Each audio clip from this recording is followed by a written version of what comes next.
next speaker is Michael Peleg, Eli Richter, and Mora Deitch, who are going to talk about the excessive exposures that have been seen in operational situations. They start in. There are three of us. I want to. Sure. I want to thank.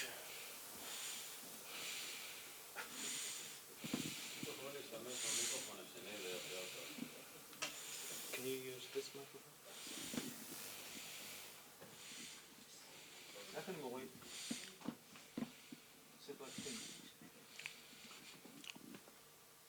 possibly pause for 1 minute before we go on with the next lecture? Here. Here. Do you hear me? Just a second, just a second. So I think it's really important to pause when there is a disagreement so that we can... Hello. Good. What to take as something that has been clearly established and what has not. And Alexander here next to me is in disagreement with something that was done. You seem to be, so... I will admit I also agree with Alexander's disagreement on the last statement about the penetration of magnetic effects. Definitely. Definitely.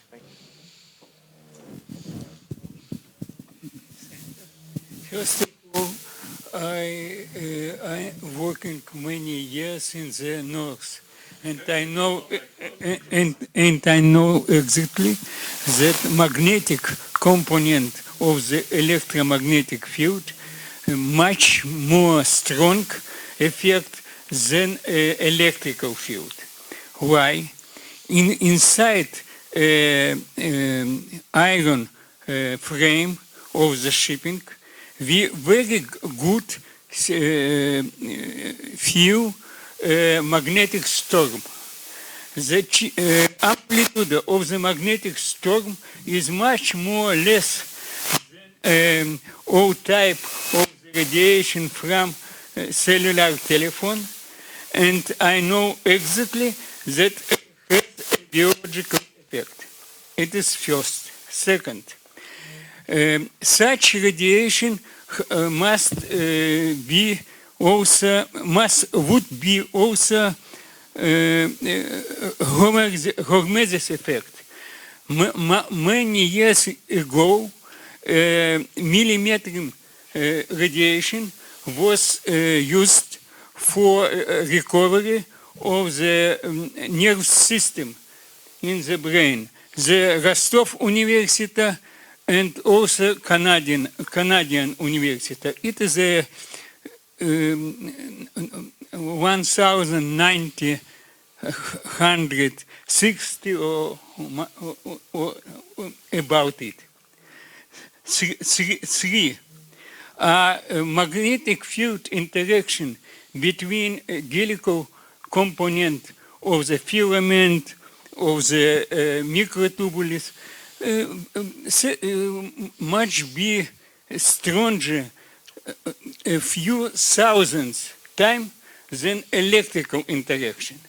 Inside the electric medium, cellular water.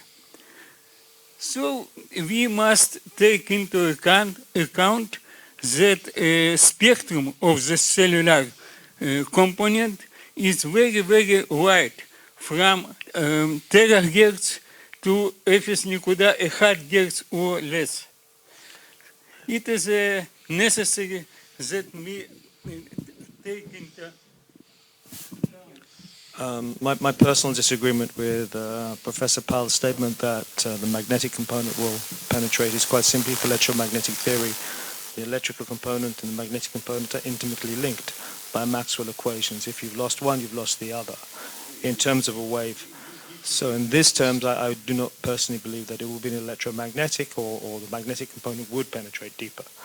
That doesn't mean that with the high spike peak powers, you would get penetration which would go beyond the skin anyway. Smaller amounts, yes, but it would still actually peter out deeper down. So that's my personal take on that part. I will now hand over to the next talk. Eli, Please feel free. Thank you. I wanted to thank Paul, first of all, for being gracious enough to host us. Do you all hear me? Okay, good. There are three of us, myself, Michael Peleg, and Mora and Deitch, who we've asked to make a special presentation. The story is this.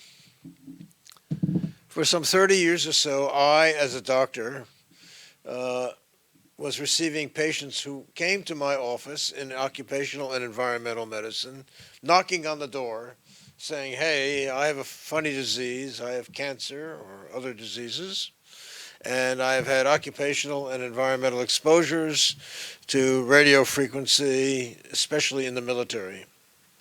So over the years, we slowly collected a cohort, a case series, which evolved into a cohort of patients with their problems, and with the help of Yael Stein at an earlier stage, and then later on Michael, we put together a published report on their findings and have discussed them in various settings. Much of this work was generated by the fact that these patients came to us to seek recognition for the cause-effect relationship between their occupational exposures to radio frequency and sometimes other agents as well, and their diseases, notably cancer.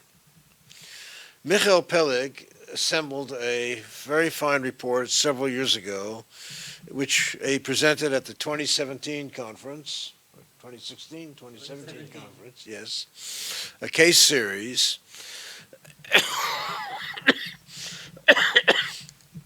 And at that stage, we thought, well, mission accomplished. Now we can go on to the next windmill. If there's a phone of mine ringing, just turn it off. Then, recently, we were astounded, shocked, to discover that a fine group of people, headed by a team of young soldiers who themselves had experienced various neoplastic diseases and other diseases, and came and recognized and saw certain common threads to their diseases and their exposures. And they generated their own study of the exposure effect relationships which they experienced. Moran will now introduce herself, say a few words about their work.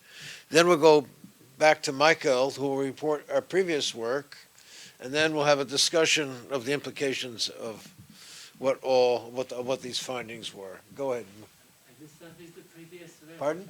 I will start with the slides on the previous part. Go ahead. Okay.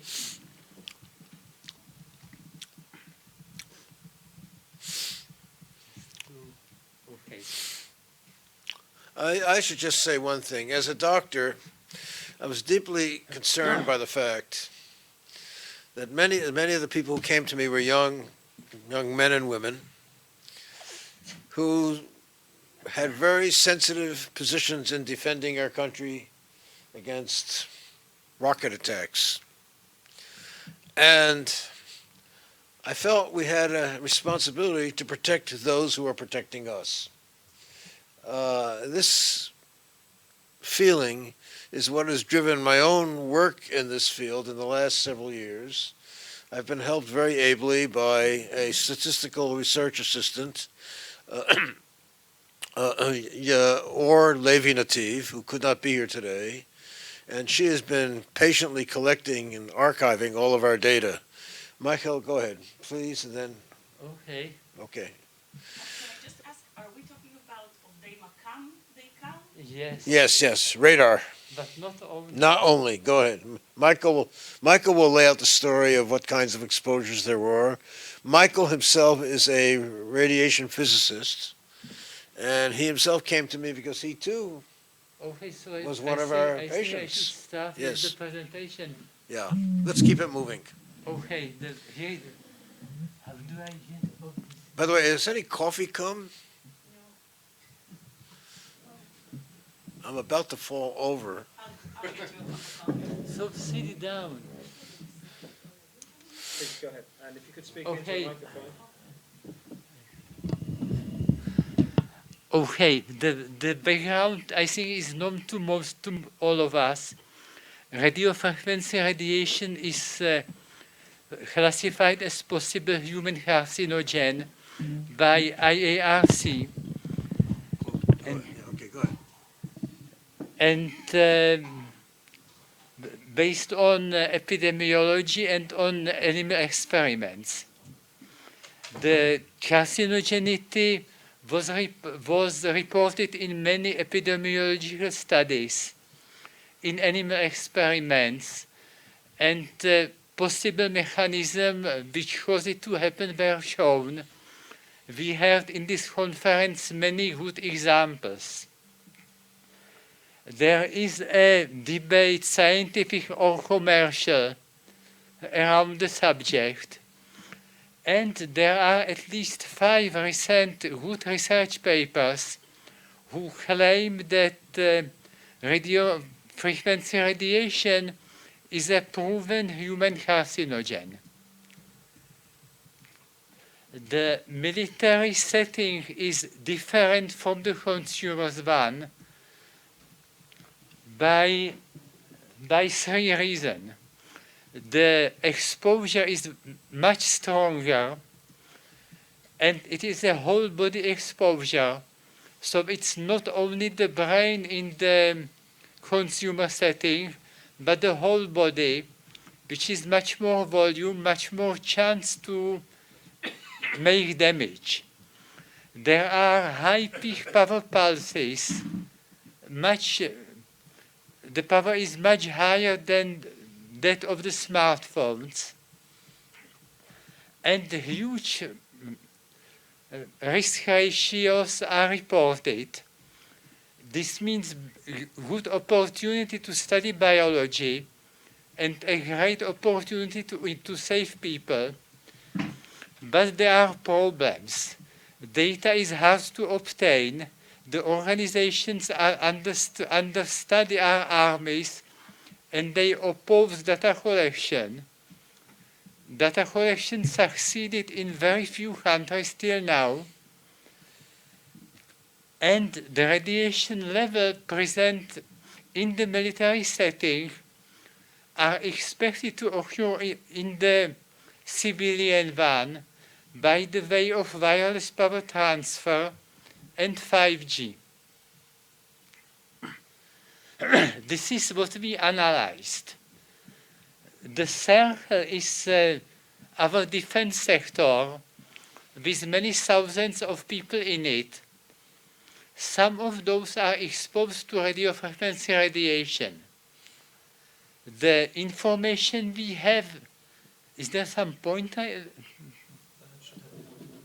on this? Oh, yeah. Oh, right. Okay, this is the defense sector. The information we have is the case series. The case series is tens of cancer patients who report that they were exposed to strong radiofrequency radiation. In this series, most of them were technicians and engineers, so they know what they are telling. The question we ask is if the cancers in this group were caused by the exposure. When we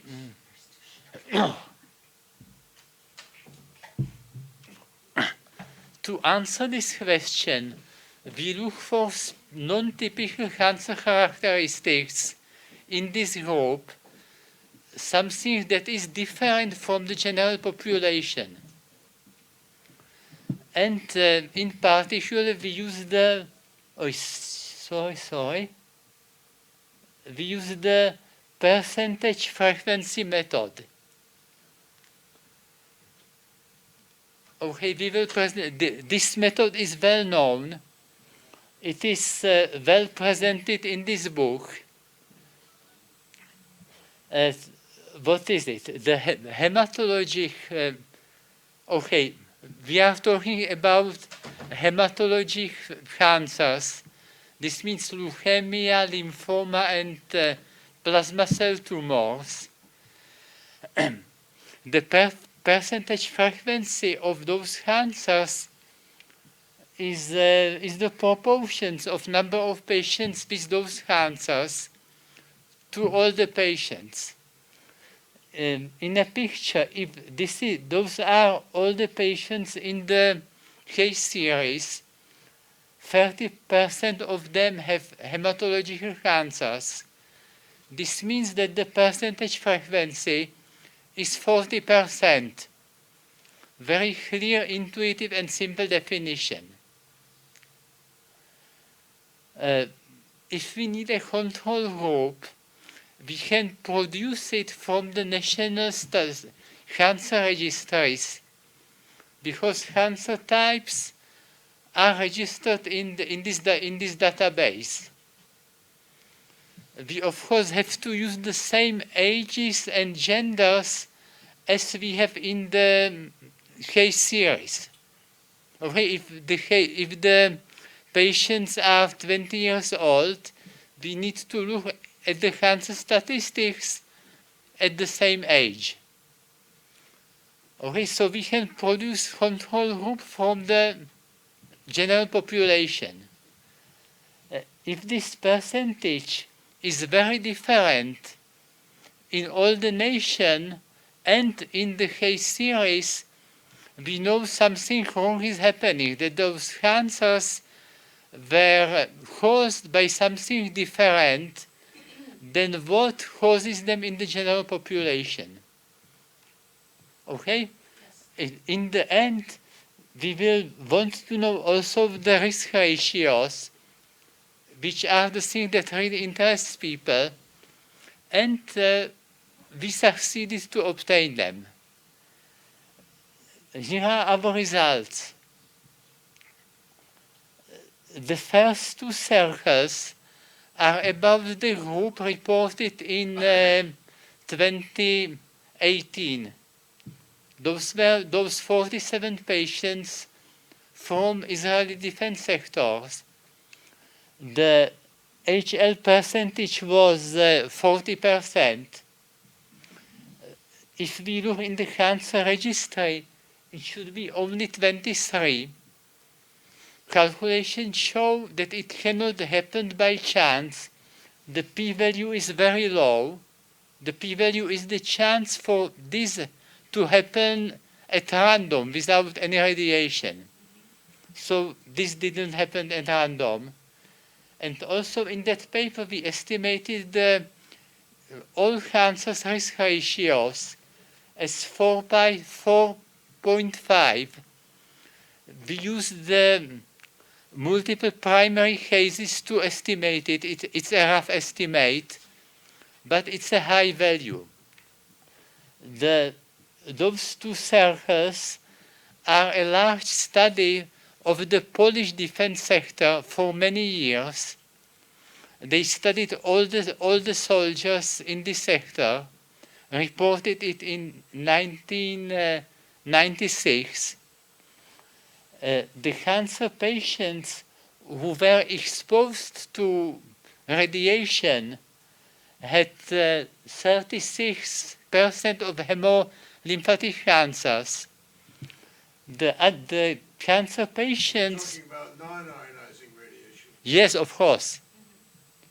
The other patients who came from other units with no radio equipment had only 12% of hemolymphatic cancers. Again, this could not happen at random. It's a strong indication that the radiation changed those percentage. And the risk ratios were huge. For hematolymphatic cancer, it was 6. It means 6 times more chance to get cancer if the soldier is exposed to radio frequency radiation. This is a small group of patients from the Israeli industry. It's only 5 patients, but 60% had hematolymphatic cancer.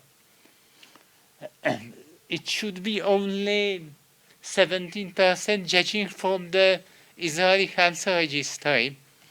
And the risk ratios were huge, about 8. This is something else.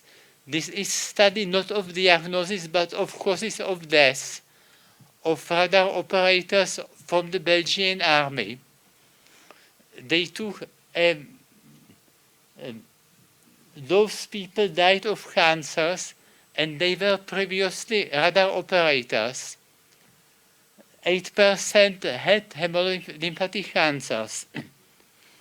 People who died of cancers and were not radar operators had only about 1%.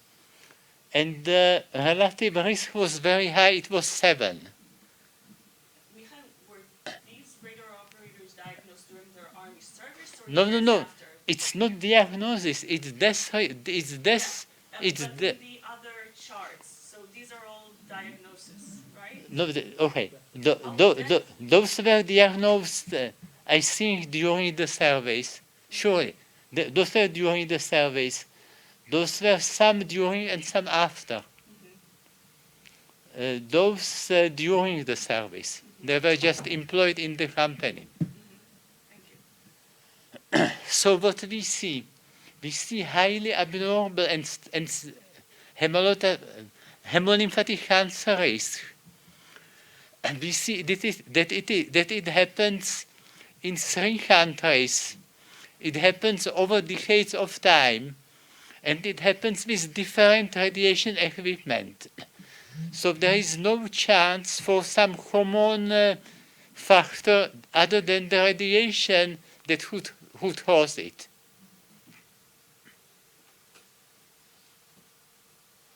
In Note of caution. There's always the problem of self-referral and bias. People come to us to say, aha, I had an exposure, I have a funny cancer, so maybe that referral bias may be influencing the distribution of cases in our case series. yes, that is true for this group, but here it was not, there was no self-referral here, it was Polish military discipline. Okay, nobody reported nothing, they just wrote the medical report. In this group, it was no self-referral, it was just suddenly we saw ill people in the company, and here people just died, so they didn't refer themselves.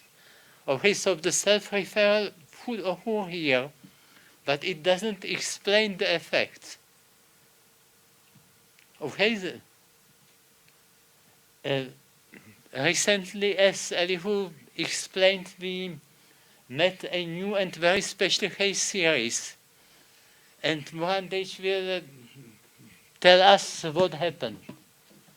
Okay, so thank you, Michael, and good morning, everyone. Just one little technical point here before Mora continues.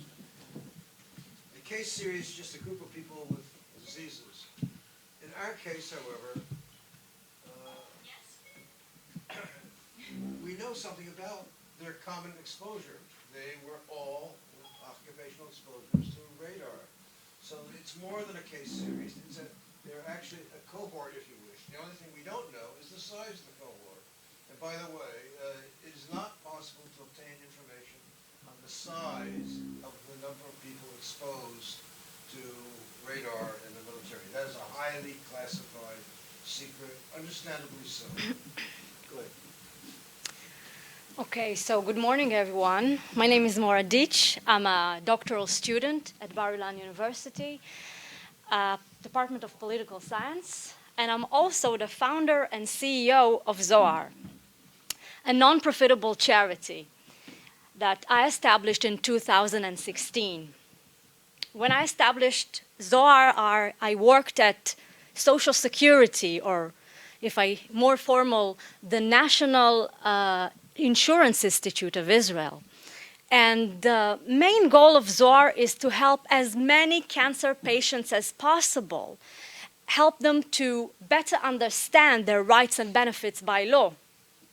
And in the last 4 years, me and my volunteers, we took care of more than 3,500 cancer patients, for free, by the way, all around Israel, all ages, and of course, including soldiers. And at some point, we noticed that our soldiers that came to us and seek our help, are basically telling us the same story. They served in the IDF, next to a radar, most of them from the Air Force and Air Defense Force in particular. And after 3 years of their military service, or shortly after their service, 1 or 2 years after, they were diagnosed with cancer. And it was weird for me. And the first soldier that came to me was Avram, a dear friend of mine.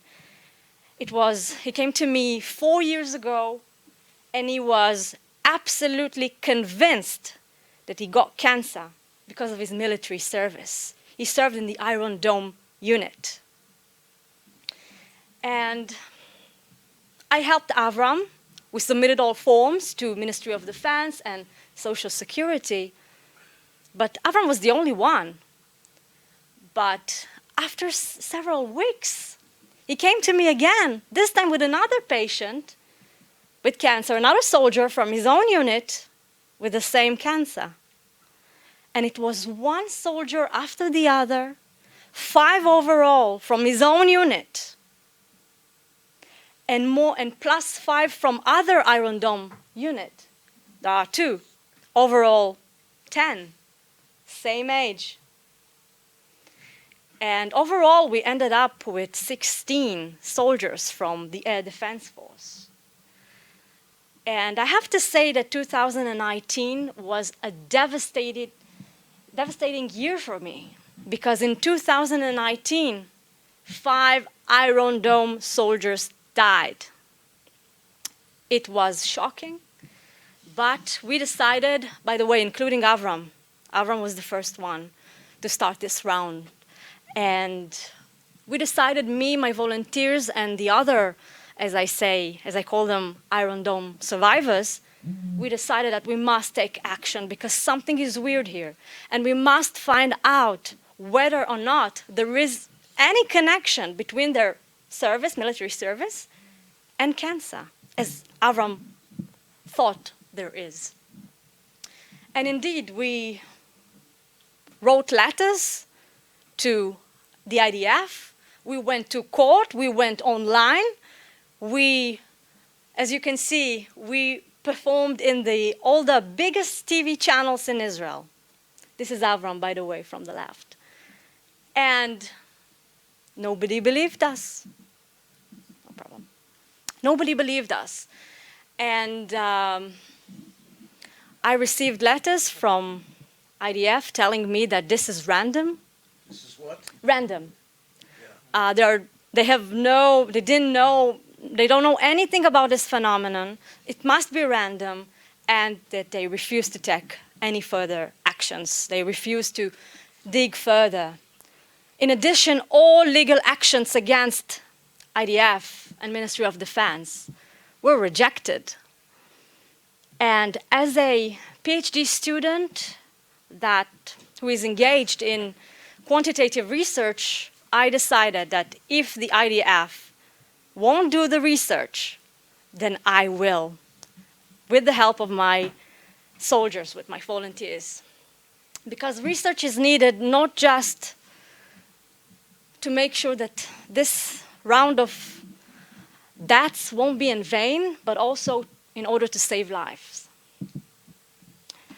So I started to collect the data, and later on I contact my dear co-authors and receive their help and support. And we have now the data set. Overall, we have 38 soldiers in this data set, most of them from the Air Force, 2 from the Navy. We have 16 air defense force soldiers and 10 Iron Dome from Iron Dome units. And of course, all of them served next to a radar and were diagnosed with cancer shortly after. We have 47 variables. We asked these soldiers 47 questions in order to understand what we're dealing with. We asked them questions about, to receive general information, such as name, gender, ID, address, contact information. Then we asked them questions about their service, what role they had, what kind of military training they received, where was their basic training, and of course, recruitment and release dates. We also asked them questions about radar exposure, what kind of equipment they used, whether or not they received instructions in order to lower the radiation. We also asked them questions about the intensity of radiation, time of exposure, how long you were next to the system, and also direction. Where exactly did you stand? Was it in front of the system, behind it, and so on? At last, we asked them questions about their disease, cancer type, specific date and age of diagnosis. We asked them questions about other health problems that might lead to cancer. And we also asked them whether or not this is just one cancer or maybe more. We went further. We asked them questions about whether they are aware of any other things that can explain cancer, such as asbestos. So I have to say that this is still work in progress, and that in the several weeks we collected and still collecting documents from their own doctors in order to verify their claims. And as to our results, Michael, please. Okay, I will do it very fast so Paul will not eat me. Okay, the typical conditions in this INDOVS unit were serving near a very powerful radar, many days, many nights, many months, in some cases years. The age of diagnosis is about 23 years. This is very young. It means it happened very fast. The latency is short. We did the same analysis as in the previous study. In Hodgkin's lymphoma, the percentage was 33%. It should be 12. Again, it did not happen at random. The p-value is almost 0. In 2013, the patients in this group changed the Israeli cancer registry. Already those few units contributed so many cancer patients that they changed slightly the statistics. Should not happen. And the percentage frequency of the hematological cancer was also high, fitting the pattern of the previous results. We did know the size of 2 units. In each there were 4 cancer patients, so we could estimate the risk ratios. They were extreme. That's very important for an epidemiologist. Yes. They were extreme. One of them was 10 with 0 p-value. The other was 3, which is very high. And there is a chance we don't know about all the patients. Okay, if the patient doesn't come to us, we don't know about him. The other characteristics. 7 out of the 11 patients who answered the question knew other cancer patients in their unit, not typical for young people. And only 1 out of the 10 patients was told that he was told during his service that there is some radiation he should take care of. Okay, I will jump over it. The last slide. Those are the recommendations. We need to reduce the exposure to the level of typical citizen, which, as Stylian explained to us yesterday, is much lower than the standard used at the citizen, for all the citizens. This must include the peak power of the pulses.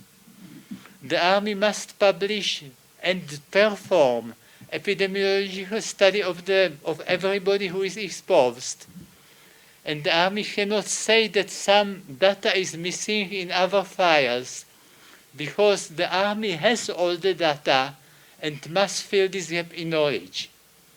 The Army must provide the soldier with radiation protection. The Army must tell them they are under increased cancer risk, so they try to avoid the radiation. The Army must tell each soldier to what he was exposed, and arrange medical monitoring. And of course, the right way to solve it is peace. Okay, that's it. Thank you very much. Thanks. Thank you, Mikhail. Thank Thanks. you. We have time for one extremely quick question. Thank you. The usage of radar in military goes back to at least to the Second World War. So, do you know of any papers since then about radar and cancer? Yes. There were studies in the U.S. Navy and the Air Force through the years, definitely reporting problems, especially in groups.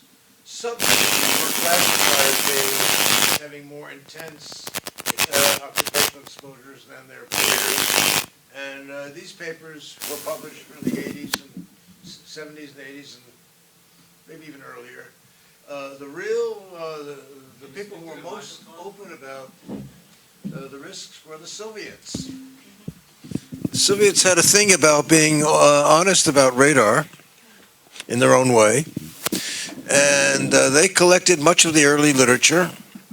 But then, unfortunately, they published their data in a way that you couldn't draw any inferences from their findings, because once again, they wouldn't report information on the denominator. The U.S.